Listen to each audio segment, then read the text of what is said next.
Atau saya mempunyai masalah yang Ustaz beritahu tadi. iya, Dengan keramat tadi. Sebab partner saya masalah apa tadi? Keramat. Keramat. Okey, partner. senang saya belajar dengan Islam dan partner saya adalah orang Cina Okey. yang mereka yakin pada Feng Shui. Feng Shui ya. Ya. Dan baru saya perasan dalam masa 2 minggu sudah ada satu patung besar Ada satu papan. sahabat saya. Patung. Baru saya nampak setelah 17 tahun bersama dengan dia. Saya baru lihat dalam masa 3 minggu yang sudah. Lepas tu, bila saya suruh ofis saya budak-budak diambil, dibuang, semua orang takut, termasuk saya. Siap. Sekarang saya nak buang benda tu, saya pun takut. Tak apalah, dia asyik buang. Okey. Saya baru lihat setelah 17 tahun dengan mereka. Baru lihat. Sekarang dah dibuang belum? Ada lagi. Ada lagi. Takut tak boleh buang. Bukan nampak, patung.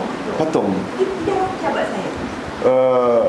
Lalu Tapi sedangkan saya tak lihat benda tu semenjak 17 tahun yang sudah. okey, rakan kongsi Cina. larang ke membuangnya? Tak. Nah, Saya tak perlu tanya lah. okey, tak perlu tanya Tapi Okey. sekarang bila saya suruh saya pergi manager Semua takut. Semua takut. Okey. Jawabannya begini. Dalam ilmu akidah ada yang namanya tiarah. Tiarah ini menghubung kaitkan sesuatu peristiwa dengan musibah yang akan menimpa kita. Menghubung kaitkan angka 13 dengan kesialan. Menghubung kaitkan umpamanya membunuh monyet dengan isteri kita yang sedang hamil, nanti anak kita lahir berbulu. Itu namanya tiarah. Menghubung kaitkan apa saja telanggar kucing umpamanya ketika akan musafir, terpaksa berpatah balik dengan anggapan nanti bila diteruskan akan timpa musibah, aksiden. Itu namanya dalam akidah tiarah. Nabi bersabda, inna tiarata syirkun. Tiarah adalah syirik. Nah sekarang ada patung.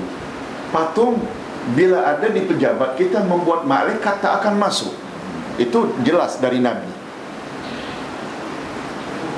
Bila malaikat tidak masuk, maknanya tempat kita, rumah kita, pejabat kita tidak diberkati Allah. Oleh sebab itu, agama suruh kita musnahkan patung. Apalagi, tapi patung-patung yang menjadi sembahan mereka, itu urusan mereka lah, agama mereka. Jangan pula itu membuat kita hina pun tak boleh. Sebab dalam Quran menyebut, jangan kamu hina agama atau Tuhan agama lain, yang akibatnya mereka akhirnya menghina Tuhan kamu. Itu ada dalam Al-Quranul Karim. Sebab bila kita menghina Tuhan agama lain, sama kita menghina Allah. Bila ditanya mengapa begitu Ustaz, bukankah kita disuruh tidak bersetuju dengan mereka? Tidak bersetuju lain menghina lain. Nabi menyuruh bila kita lalu di depan mana-mana rumah ibadat non-Muslim, hendaklah angkat satu telunjuk, sebut la ilaha illallah. Tidak ada Tuhan yang berhak disembah melainkan Allah. Ini tak boleh siapa pun melarang kita. Betul tak? Menunjukkan kita tak setuju dengan penyembahan itu maksudnya. Baling batu kan? Baling batu. Baling batu mana Pak? Baling batu ke tempat sembahan tu. Jangan. Jangan baling batu, jangan hina. Apa sebab? Bila menghina sama ada menghina Allah. Nabi pernah bersabda, di antara manusia yang dilaknat Allah ialah manusia yang menyumpah mak bapaknya sendiri, yang melaknat bapaknya sendiri. Sahabat tanya, ya Rasulullah, manalah ada anak-anak yang melaknat atau mengutuk mak bapaknya sendiri? Nabi jawab, anak tersebut melaknat dan mengutuk mak bapa orang lain, sehingga orang lain marah, akhirnya melaknat dan mengutuk bapaknya dia. Hukumnya sama dengan dia melaknat mak bapaknya sendiri, sebab dia penyebab mak bapaknya dilaknat orang. Dapat faham? Kita mengutuk agama lain, Tuhan agama lain, kita penyebab dia mengutuk Allah. Hukumnya kita maknanya mengutuk Allah Azza wa Jalla. Hukumnya sama. Lihat. Kita kan disuruh tidak memaksa orang lain memeluk Islam. Kita kan disuruh menghormati agama lain.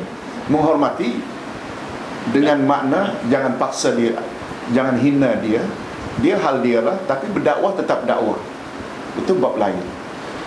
Jadi berbalik kepada patung tadi, kata Nabi, jika kamu bimbang sesuatu boleh menimpa kamu, bacalah doa ini. Doa itu Ustaz ada sebut dalam buku 2. Buku 2 bab tiara, yang bunyinya la ya'ti bil hasanati illa anta wala yadfa'us sayyiati illa anta wala haula wala quwwata illa bika.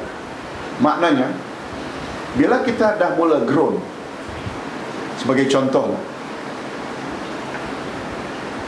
baru keluar rumah untuk ke JB, 2-3 batu terlanggar kucing hitam pula tu. Lalu hati dah mula. Orang tua-tua kata, bila kita teruskan ni biasanya aksiden. Berpatah boleh? Tak boleh. Nak teruskan juga.